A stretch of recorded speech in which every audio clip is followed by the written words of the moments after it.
मियां शहबाज शरीफ के वापस आने के बाद अपोजिशन और बिलखुसूस पीडीएम की सियासत के हवाले से बहुत ज्यादा बातें हो रही हैं। ज्यादातर ये लिया जा रहा है कि नून लीग के अंदर दरार पड़ गई है, नून लीग तकसीम हो गई है, शीन से नून से शीन निकलने की बातें, मियां शहबाज शरीफ की मफाहमती सियासत के हवाले से बातें, और फिर उसके साथ साथ मियां नवाज शरीफ या मरियम बीबी की जो मज़ाहमती सियासत है उसके बारे में कहा जा रहा है बयानिया किसका चलेगा।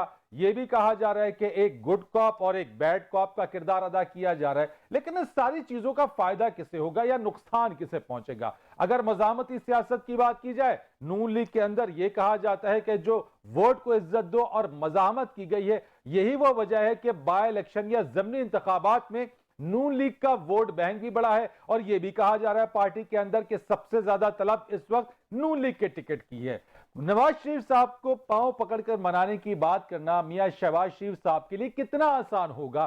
क्या वाकई ये दरार पड़ गई है नून लीग के अंदर, या फिर ये सिर्फ बातें ही हैं? मियां शहबाज शरीफ के हवाले से जब हुकूमत ने बैरून मुल्क रवानगी के खिलाफ दरखास्त वापस ली, इनका बाहर आ जाना और यह भी इतलात कि मियां शहबाज शरीफ आइंदा कुछ अरसे के अंदर या कुछ दिनों बाद जाएंगे, मियां नवाज शरीफ से बात करेंगे, उनको मनाएंगे और मना के जो मामलात हैं, जो ताकत के हलके हैं, जो मुक्तदर हलके हैं, उनसे बातचीत करके जिस तरीके से उन्होंने कहा कि ग्रैंड डायलॉग का आगाज, और वो भी स्टैब्लिशमेंट समेत, ये कितना मुमकिन होगा? और क्या ऐसी चीजें हो जाएंगी? मियां नवाज शरीफ साहब मान जाएंगे?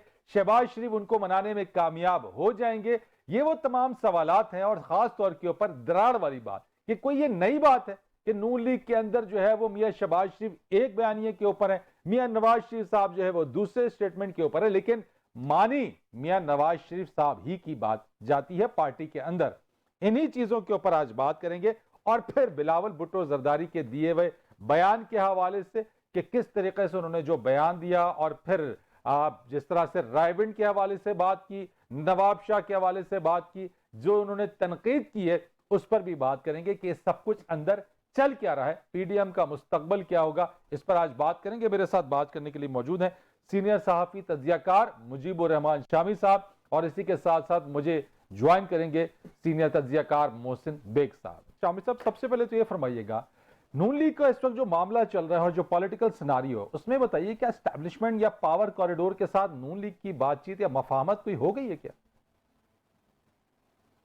बहुत शुक्रिया आपका। देखिए, इस हवाले से बहुत सी खबरें जो हैं वो सफाई देती रहती हैं।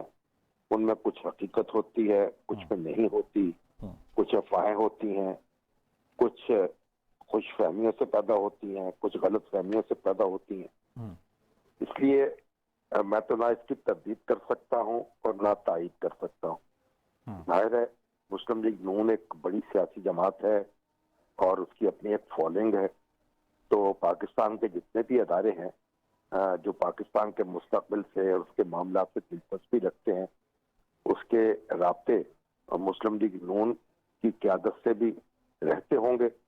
और मुस्लिम लीग नून जो है वो भी इस हकीकत को नजरअंदाज नहीं कर सकती कि पाकिस्तान के जो अदारे हैं उनका अपना एक किरदार है और मुल्की मामलात में उनका वो एक फैसला कुन किरदार अदा कर सकते हैं, उनका एक रोल है। तो इस लिहाज से ये जो राब्ता है या ताल्लुक है या मुकालमा है, तो मेरा ख्याल जारी रहता है। इसकी सतह बदलती रहती हैं, कभी हमें दिखाई देता है, कभी दिखाई नहीं देता, लेकिन राब्तों के बगैर मेरा ख्याल मामला नहीं चलता। अच्छा शामी साहब, ये जो मज़ाहमती सियासत एक तरफ बात हो रही है, दूसरी तरफ मफाहमती बात हो रही है, मियां नवाज शरीफ साहब, मरियम बीबी जिस तरीके से कहती हैं कि मज़ाहमत होगी तो ही कुछ मिलेगा, लेकिन दूसरी तरफ शहबाज साहब जो है वो मफाहमत की बात करते हैं, तो ये गुड कॉप बैड कॉप वाला मामला है। क्या ये वाकई ये कोई पार्टी को फायदा देता है, या फिर ये शुरू से ही ये पीएमएलएन की पॉलिसी चली जा रही है कि एक मफाहमत की तरफ है तो एक मज़ाहमत की तरफ है?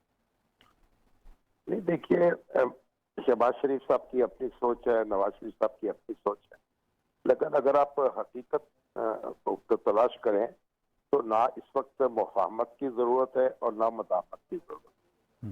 इस वक्त तो आपको एक पॉलिटिकल प्रोसेस है उसको आगे बढ़ाने की जरूरत है, और जब इंतखाबात हों तो एक आजादाना और मुनसिफाना हो, इसकी जमानत की जरूरत है। इसके अलावा और कुछ मेरा ख्याल दरकार नहीं है। तो ये जो मुफाहमत की बात होती है, ये भी कोई मैं समझता हूँ कि कोई एहतियात से बात नहीं होती, और जो मज़ाहमत की बात होती है ये भी कोई बेहतियाती का एक नमूना होती है। मज़ाहमत और मुफाहमत का मामला है नहीं, आपको ये एडजस्टमेंट का मामला है, और आपके जो मकासद हैं उनके हसूल का मामला है। वो आपको अपने मकासद हासिल करने चाहिए। तो उन मकासद के हसूल के लिए शामी साहब, यानी हम देखते हैं कि मियां नवाज शरीफ की जो जो सोच है, जो बात है, वो वजन रखती है यहाँ पे। मैं एज ए नून लीग की आपको पॉलिसी या सोच इस वक्त जानना चाहता हूं, क्योंकि लोग इसको इसमें दरार का इसको नाम देते हैं कि नून में दरार पड़ गई है। नहीं, दरार पड़ेगी तो फिर किसी के हाथ में कुछ नहीं आएगा। मुख्तलिफ सोच हो सकती है, लेकिन यकजा रहना होगा।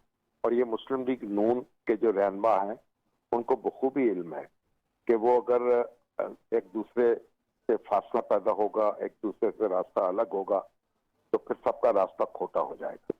ये इख्तलाफ जो है एक हदूद के अंदर जो है ये एक नतीजा खेज हो सकता है, लेकिन हदूद से बाहर ये बेनतीजा हो जाएगा।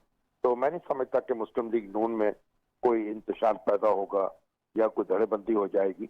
ये छोटी मोटी बातें होती रहेंगी, अपने अपने नुक्ता नजर का इजहार भी होता रहेगा, लेकिन बुनियादी बात यही है कि आप पॉलिटिकल प्रोसेस में अपना हिस्सा जो है उसको नतीजा खेज बना सकें, और इसके लिए फिर ऊंच नीच, आगे पीछे, दाएं बाएं मामला होता रहेगा।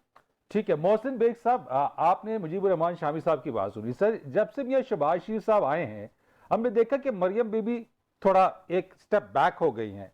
क्या हम समझें कि क्या अब मामला जो है वो शहबाज शरीफ साहब के आने के बाद मफाहमत होगी, डायलॉग होगा, और जिस ग्रैंड डायलॉग की वो बात करें कि तमाम स्टेक होल्डर्स के साथ मिलकर बातचीत होगी, आपको क्या लगता है कि आगे मफाहमत को आगे लेके चला जाएगा नून लीग में? बहुत शुक्रिया जी। मेरे ख्याल में शामी साहब ने बहुत बेहतर एक्सप्लेन किया है। देखना यह है कि जी हर शख्स जो है पॉलिटिक्स में वो अपने तबीयत के हिसाब से पॉलिटिक्स करता है। कोई ठंडे रह के मफाहमत के लिहाज से पॉलिटिक्स है, और शहबाज शरीफ साहब मेरे ख्याल में पहले दिन से ही इसी तर्जे से सियासत कर रहे हैं मफाहमत के ऊपर। देखिए, वो अपोजिशन लीडर हैं कौमी असम्बली के अंदर, और सबसे जो बड़ी जमात है कौमी असम्बली में वो पाकिस्तान मुस्लिम लीग नून है, और जो हिज़्ब इख्तिलाफ का लीडर होता है वो प्राइम मिनिस्टर इन वेटिंग होता है। आप समझ लीजिए कि एस्टेब्लिशमेंट वो भी उनको उतनी ही अहमियत देनी चाहिए असूली तौर पर जितनी वो प्राइम मिनिस्टर को देते हैं, क्योंकि उसने अपोजिशन को लीड करना है, और गवर्नमेंट को जो पार्लियामान के अंदर गवर्नमेंट की चीजें हैं उनको भी आप अपोजिशन को माइनस करके नहीं चला सकते, जो कि 3 साल में आपने देख लिया। गवर्नमेंट ने असेंबली का माहौल ऐसा रखा और अपोजिशन को बिल्कुल कॉर्नर किया, और जब शहबाज शरीफ साहब जेल में गए तो उसके बाद एक पीडीएम बनी, सारी अपोजिशन पार्लियामान से निकल के सड़कों पे आ गई, और उसको लीड करने के लिए, वहां नुमाइंदगी के लिए मरियम बीबी को भेजा गया। तो नेचुरली उनका जो तबीयतन स्टाइल ऑफ पॉलिटिक्स है उसमें उन्होंने जिस तरीके से असर्ट किया, और एस्टेब्लिशमेंट को और बाकी ऐसी कुव्वतें जो हैं उनको जब उनके बयानिए में ऐसी तलखी आई, तो वो मैं समझता हूँ कि पॉपुलर स्टांस में बदल गया, और फिर नवाज शरीफ साहब ने भी उसी स्टांस के ऊपर गुजरांवाला में स्पीच की। तो वो उनकी सियासत और है, इनकी तर्ज सियासत और है। लेकिन देखिए, मुफाहमत की सियासत जो है वो मियां साहब शहबाज शरीफ साहब की पिछले दिनों में तो फेल होती हुई नजर आई। वो हर चीज कर भी रहे थे गवर्नमेंट के और अदारों के कहने पे। आपने फेटअप का बिल किया, एक्सटेंशन का बिल किया, कौमी असेंबली में बजट पास करवाए, जो भी किया, लेकिन उनको फिर जेल डाल दिया गया, क्योंकि गवर्नमेंट मुसलसल पिछले 3 साल से एग्रेसिव है। राइट। तो जब नून लीग ने भी एग्रेसिव बयानिया अपनाया, तो मेरे ख्याल में दे रियलाइज के शहबाज शरीफ साहब को ही आगे रखा जाए और वो जो अग्रेसिव पॉलिटिक्स है उसको पीछे किया जाए। राइट। मैं आपसे इसी चीज के ऊपर मजीद आपसे भी और शामी साहब से भी बात करूंगा। एक ब्रेक लेंगे, ब्रेक के बाद आएंगे तो इस पर जो तमाम स्टेक होल्डर्स बशमूल एस्टैब्लिशमेंट, क्या एक डायलॉग मुमकिन है, इस पर जरा बात करेंगे।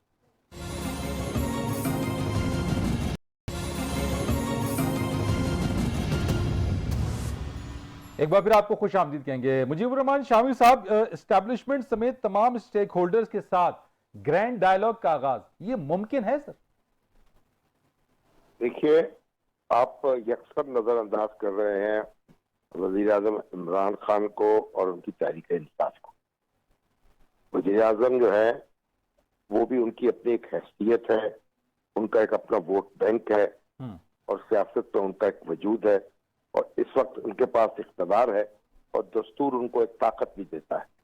तो आप उनको नजरअंदाज करके आगे नहीं बढ़ सकते। उनको ये जो ग्रैंड डायलॉग है ये किसके दरमियान होगा? ये दायरे के हिज़्ब इख्तियार के और हिज़्ब इख्तिलाफ के दरमियान होना चाहिए और बाकी जो किरदार है उनकी हैसियत जो है उसके बाद आती है। इसलिए वजीर आजम इमरान खान जो है जब तक वो इसके कायल नहीं होंगे कि कोई मुफाहमत की जरूरत है या बातचीत से मसाइल आगे बढ़ने चाहिए, उस वक्त तक ये ग्रैंड डायलॉग मुमकिन नहीं हो सकेगा। और अगर कोई चोरी छुपे को बातचीत होगी भी तो वो अधूरी होगी। अभी भी आपने देखा कि बहुत से ऐसे इक़दाम हो रहे हैं, बहुत से ऐसे मामला हम देख रहे हैं जो जिनमें तजाद नजर आता है। एक तरफ शहबाज शरीफ साहब को लंदन जाने की इजाजत मिलती है और एक दिन के अंदर उनका मुकदमा सुन लिया जाता है, उसका फैसला हो जाता है, लेकिन फिर उसके रास्ते में हुकूमत दीवार बन जाती है और वो बाहर नहीं जा सकते। तो इसका मतलब है हुकूमत जो है वो भी अपना उसकी एक अपनी हैसियत है और वो अपने हैसियत को मनवाने पर यकीन रखती है और रिसर्च भी कर रही है। तो इसलिए हुकूमत को यकसर नजरअंदाज करके मामला नहीं हो सकेगा और इमरान खान साहब इस मूड में नजर नहीं आते। तो इसलिए ये जो डायलॉग होगा भी तो कच्चा पक्का होगा, अधूरा होगा, कोई जेर जमीन होगा, कोई यकीन दहानियां हो जाएंगी और इसके अलावा कुछ नहीं होगा। मोहसिन बेग साहब, जिस तरह से ये बात जो चल रही है, आप समझते हैं कि प्राइम मिनिस्टर साहब भी कोई इनसिक्योर फील कर रहे हैं? जिस तरीके से उनकी तरफ से भी ये बात सामने आ रही है बार बार कि उन्होंने अपोजिशन या पीडीएम की तरफ इशारा करके कहा कि ये एस्टैब्लिशमेंट को कहते हैं कि इलेक्टेड गवर्नमेंट को गिरा दिया जाए, तो क्या वहां पे भी कोई इनसिक्योरिटी है? मेरे ख्याल में रईस उन्होंने मुझे नहीं समझ आती किस कॉन्टेक्स्ट में बात की है कि अभी तो गवर्नमेंट को कोई ऐसा मसला नहीं है कि उनकी गवर्नमेंट गिराई जाए और मेरे इल्म में ऐसी कोई बात भी नहीं है कि कोई शायद एस्टेब्लिशमेंट को कह रहा है कि इनको गिरा दिया जाए, जो कि मैं समझता हूँ कि इस वक्त पॉसिबल नहीं है।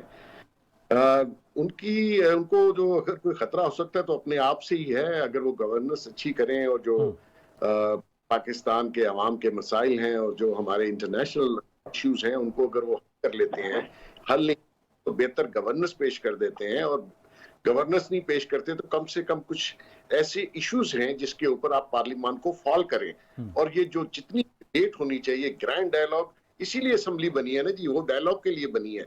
वहां इनको लड़ाई झगड़े के लिए और गाली गलौज के लिए लोगों ने वोट नहीं दिए, चाहे वो ऑपोजिशन हो चाहे वो गवर्नमेंट हो।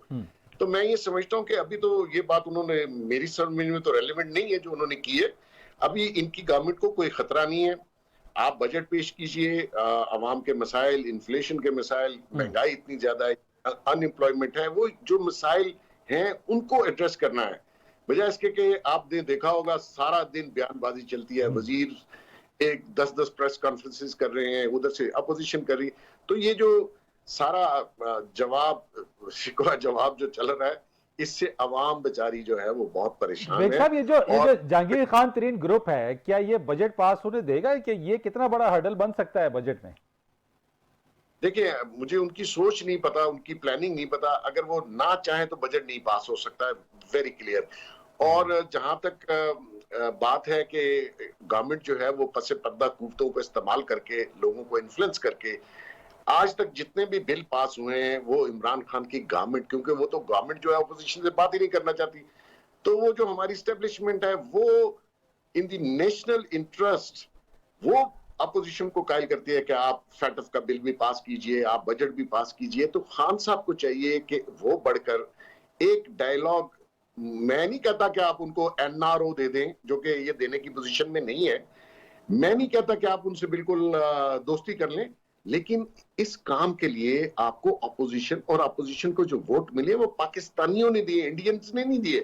तो आप ये आपने जो पॉलिटिकल स्टेबिलिटी जब तक इस मुल्क में नहीं आती, और ये जो खाना जंगी का पॉलिटिकल खाना जंगी का माहौल बना हुआ है, इसको आपने ठंडा करना है और आपने एक स्टेबिलिटी लानी है ताकि बिजनेस कम्युनिटी भी रिलैक्स हो, पब्लिक भी रिलैक्स हो, और आप जो जिस इस्लाहात और जिस कानून साजी के लिए आपको भेजा गया है दोनों को, उस पे हमें कुछ चीज नजर आनी बेग साहब, वो चाहिए। तो दोनों तैयार कोई नहीं है ना। आप तो बात कर रहे हैं स्टेबिलिटी आनी चाहिए या लानी चाहिए, लेकिन ये बिठाएगा कौन, आएगी कैसे?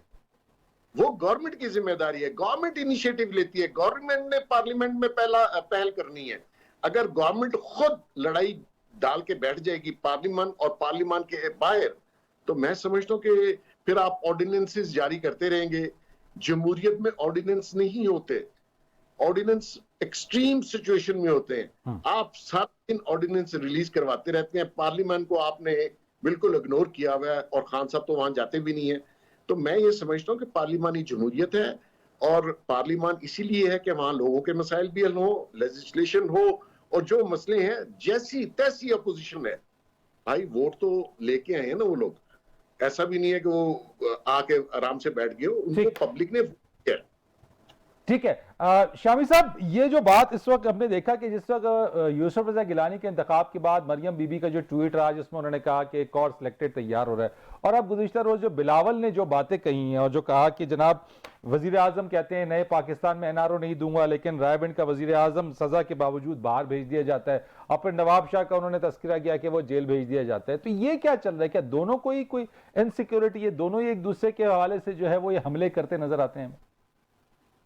देखिए, ये दोनों जमातें जो हैं, खासतौर पर उनके रहनुमा जो हैं बिलावल और मरियम, उन्होंने ये अहद किया था कि अब वो नई पॉलिटिक्स का आगाज कर रहे हैं, और वो इलेक्शन भी एक दूसरे के खिलाफ लड़ेंगे, एक तो सियासत भी करेंगे, लेकिन एक ज़ाब्ते के अंदर रहेंगे, और एक मिसाल कायम करेंगे कि वो किस तरीके से इख्तिलाफ किया जाता है और किस तरह से एक दूसरे से के खिलाफ इलेक्शन लड़ा जाता है।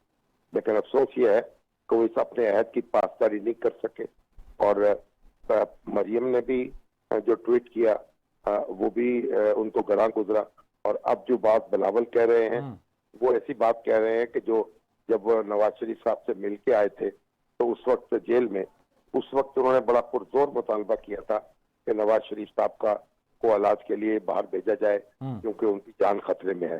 तो ये सियासतदानों के जो इस तरह के तबसरे हैं और इस तरह के रिमार्क्स हैं, ये उनको हल्का साबित करते हैं, तो उनकी अपनी शख्सियत इससे मुतासर होती है।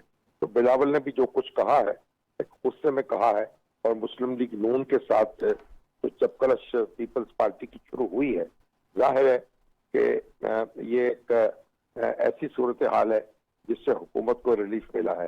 तो इसमें दोनों जमातों को गौर करना चाहिए कि उन्होंने एक दूसरे के साथ उलझ के कुछ अच्छा नहीं किया, और अब भी उनको अपने अपने रवैये पर नजरसानी करनी चाहिए। ठीक है, ठीक है। शामी साहब और मोहसिन बेग साहब, दोनों से मैं एक ही सवाल करूंगा। शामी साहब, पहले आप कमेंट कर दीजिएगा, आपके नजदीक पीडीएम का मुस्तकबिल क्या देख रहे हैं आप?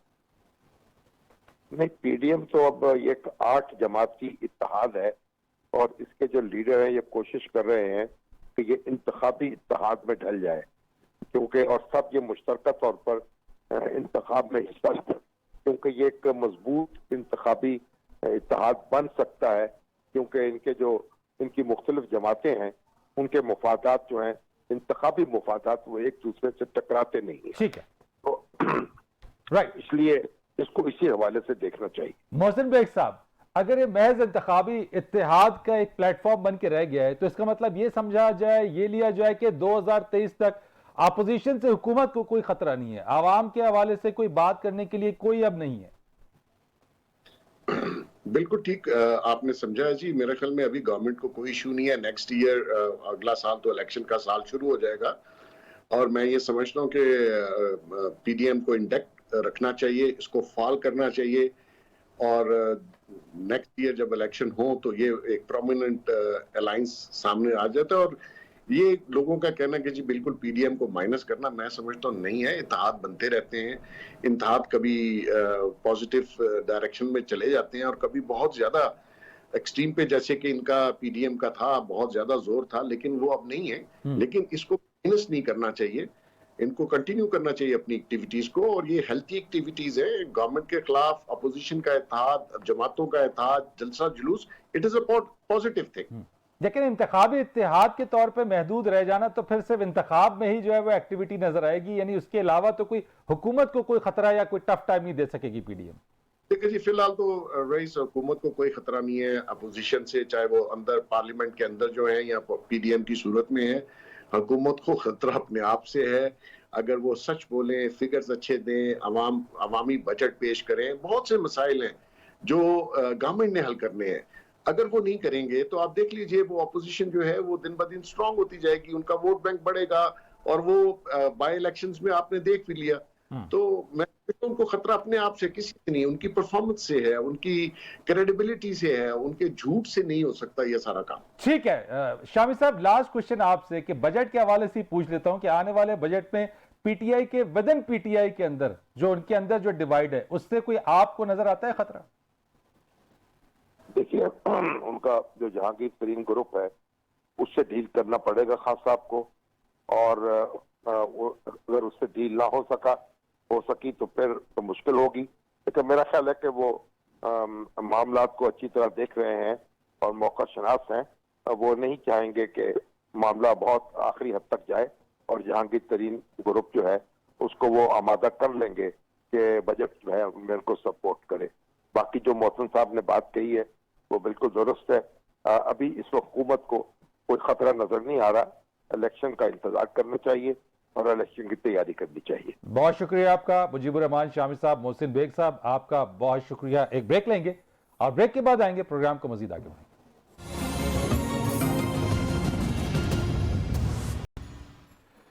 नाज़रीन, एक तरफ मुल्क में माशी अशारियों में बेहतरी की नवीद सुनाई जाती है तो दूसरी तरफ एक बहुत ही अहम मसला दरपेश हो चुका है, और वो ये है कि आज़ाद कश्मीर में होने वाले इंतखाबात और वजारत खजाना का फौरी फंड देने से इनकार।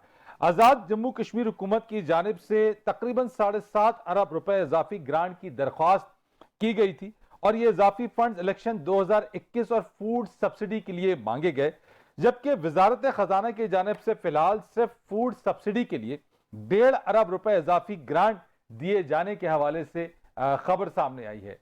अब मजमूई तौर के ऊपर जुलाई के अंदर इंतखाबात होना हर हाल में जरूरी है, और अगर ये इंतखाबात नहीं हो पाते हैं तो क्या आईनी बहरान और मसला पैदा हो सकता है। इस पर मेरे साथ बात करने के लिए मौजूद है वजीर इंफॉर्मेशन टेक्नोलॉजी और तर्जुमान आजाद जम्मू कश्मीर गवर्नमेंट डॉक्टर मुस्तफा बशीर साहब, आपका बहुत शुक्रिया, और साबिक secretary election commission Kanwar Dilshad साहब मेरे साथ मौजूद होंगे। आप दोनों मेहमानों का बहुत शुक्रिया। डॉक्टर साहब, ये फरमाइएगा जरा कि जब ये एक तरफ तो आपके जो फंड्स के लिए आप लोगों ने रिक्वेस्ट की, इसको डिनाई कर दिया गया इलेक्शंस के लिए, दूसरी तरफ एनसीओसी की तरफ से भी कहा गया कि चूंकि कोविड है इसलिए इसमें 2 माह के लिए इसकी ताखीर कर दी जाए। आईनी तौर के ऊपर सबसे पहले मुझे बताइए कि इलेक्शन में ताखीर हो सकती है? देखिए जी, आजाद कश्मीर में आपको पता है कि पहले एक्ट 1974 था, अबूरी एक्ट 1974। अब जो हमारा इस वक्त जो हमारा जो लागू है वो है आइन, अबूरी आइन 1974। तो उसके तहत तो आजाद कश्मीर में अबूरी सेटअप नहीं बन सकता। अच्छा। इसमें यह हो सकता है कि अगर बहुत ही मजबूरी आ जाए तो ये असम्बली अपनी मुद्दत को 6 माह तक आगे एक्सटेंड कर सकती है, वो भी 2/3 अक्सरियत से अगर कोई बिल पास करते हैं उसके नतीजे में जो असेंबली की मुद्दत है वो हमारे आइन के तहत आगे जा सकती है, यानी सिर्फ 6 माह तक। 6 माह तक, ये मैक्सिमम 6 माह की हमारी वो है आइन में। दूसरा, जहां तक आपने कहा कि जी हमने जो फंड की बात की और एनसीओसी का जहां तक ताल्लुक है, तो आजाद कश्मीर में इस वक्त अगर आप देखें तो इतनी ज्यादा तादाद, अगर कोरोना बेशक इसमें है, लेकिन अगर आप देखें तो देही इलाकों में और मैक्सिमम इलाकों में ये कोरोना की तादाद उस तरह से नहीं है। ये सिर्फ अगर प्रॉब्लम आ रहा है तो ये प्रॉब्लम चंद शहरी इलाकों में और चंद ऐसी कंस्टिट्यूंसीज में आ रहा है कि जो इंशाल्लाह हम उम्मीद कर रहे हैं कि इस तरह की आजाद कश्मीर गवर्नमेंट की पॉलिसी है, आपको कुछ अरसे के बाद, क्योंकि हमारी वैक्सीनेशन बड़ी अच्छी स्पीड में हमने स्टार्ट किया है, तो ये प्रॉब्लम लेकिन डॉक्टर साहब फंड्स का मुझे बता दीजिए कि क्या ये जो 7.5 अरब रुपए की जो इजाफी ग्रांट मांगी गई है, इनकार हो गया वजारत खजाना की तरफ से?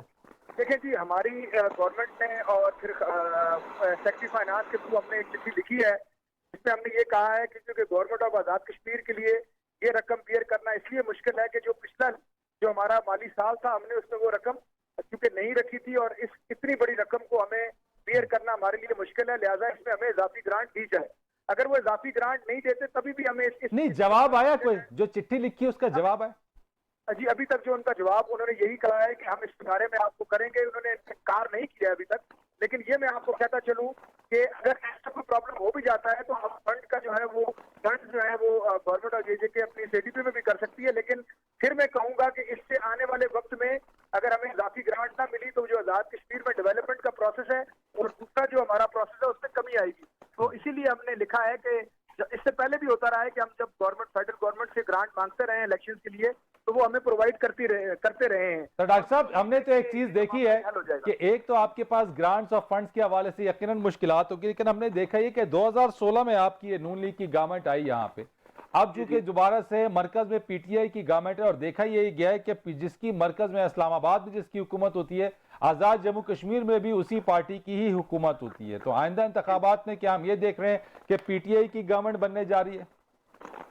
देखिए अगर ऐसी बात होती तो आज आपको पीटीआई इलेक्शन मुलतवी करने का ना सोच रही होती। आप ये देखें कि एक शख्स जो परसों उन्होंने शामिल किया है, 3 बंदे ऐसे शामिल किए हैं डिफरेंट पार्टीज के, जिन्होंने एमएलए शिप और वजारत को छोड़ा है और इमरान खान साहब से मुलाकात हुई है और 15 मिनट के बाद उनका टिकट इशू हो गया। तो आप देख लें कि कितनी बड़ी जमहूरियत का मुजाहरा किया जा रहा है। आप पिछले 2016 में देख लें, मियां नवाज शरीफ साहब ने एक भी ऐसा बंदा शामिल नहीं किया कि जिसे 1 साल या 1.5 साल उसकी पार्टी में रियासत ना हुई हो। कौन सा नया एक सिस्टम नजर आया? हाँ, तब्दीली आई है। मैं आपको बताऊं कि ये आजाद कश्मीर में ये तब्दीली आई है। अब आप किसी को भी बुलाएं बगैर इंटरव्यू के, ये बादशाहत है जी। ये कौन सी जमात है? आज हमें पता चला है पीटीआई नहीं है, ये तो बादशाहत है। ठीक है कि जहां 15 मिनट पहले बंदे को शामिल होने वाले को 15 मिनट के बाद टिकट इशू हो जाता है। कंवर दिलशाद साहब, अगर कंवर दिलशाद साहब, एक तो फंड्स का मसला, डॉक्टर साहब जो कह रहे हैं कि जो इनको इजाफी ग्रांट के हवाले से कोई तवक्को अब तक जवाब नहीं मिला, लेकिन अगर ये नहीं भी मिलती है तो मुश्किलात हो जाएगी। तौर पर वफाकी हुकूमत को चाहिए था कि आजाद कश्मीर के जो इंतखाबात हुए हैं उसमें मुदाखलत ना करे। अब जहाँ तक ये कोरोना वायरस की वबा का ताल्लुक है तो पूरे पाकिस्तान में इसके तमाम स्कूल कॉलेज जो है वो खोल दिए गए हैं और होटल भी तमाम जो है तमाम इजाजत मिल गई है, तमाम इदारे खुल गए हैं, प्राइवेट तौर पर तमाम शादी हाल भी खुल गए हैं। इस हालात में देखते हुए तो ये कहना कि कोरोना वायरस की वजह से आजाद कश्मीर के इंतखाबात को कर सकती है, मुलतवी कर दी जाए, तो इस मकसद में कोई जान नहीं। सबसे बड़ी अहम बात हमारी नजर में आ रहा है कि कोरोना वायरस के हवाले से तो गिलगित बल्तिस्तान के इंतखाबात हुए थे, उस वक्त कोरोना वायरस की सेकंड लहर बहुत खतरनाक जा रही थी, सर्दियों का जमाना था, देखना सर्दी भी थी। लेकिन कंवर दिलशाद साहब, ये फैसला तो एनसीओसी की तरफ से ही आया है गिलगित बल्तिस्तान में। तो गिलगित बल्तिस्तान के बाद अब जो जुलाई में जो इंतखाबात होने जा रहे हैं आजाद कश्मीर में, उसमें तो कोरोना वायरस काफी हद तक कम हो गया है, उसकी जो है जो खतरनाक लहर जो है खत्म हो गई।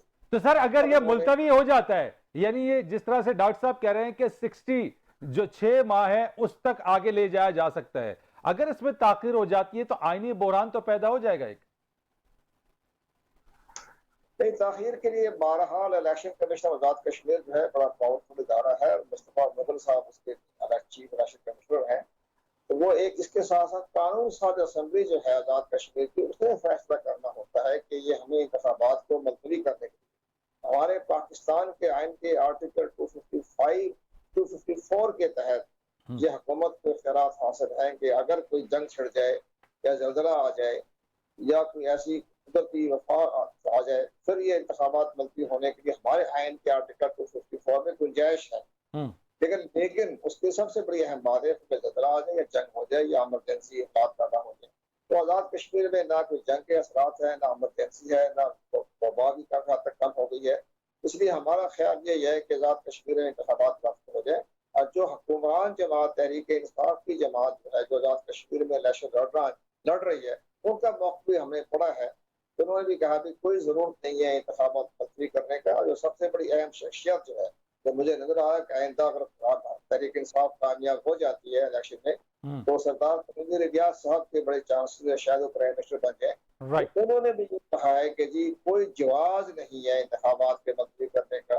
तो हमारी भी वफाकी हुकूमत के वज़रा से, उनके तर्जुमान से यही गुजारिश है कि कि आप आजाद कश्मीर के टोटल सीटें जो है वो 45 है, पहले 40 थी। ठीक है, यानी सर इस चीज के ऊपर इंतखाबात होने चाहिए, ये आपका मौकफ है कि वक्त के ऊपर। बहुत शुक्रिया आपका कमर दिलशाद साहब। और नाज़रीन, आर्टिकल 22 के मुताबिक जो आज़ाद जम्मू कश्मीर का जो आइन है उसके मुताबिक जो है वो 29 जुलाई से पहले इंतखाबात होने चाहिए और ये ज़रूरी है। लेकिन जिस तरीके से डॉक्टर साहब ने कहा कि 6 माह तक इसको इसी गवर्नमेंट को आगे भी ले जाया जा सकता है, लेकिन 2/3 अक्सरियत से। फरीद अलीस को इजाज़त दीजिए, अल्लाह हाफ़िज़।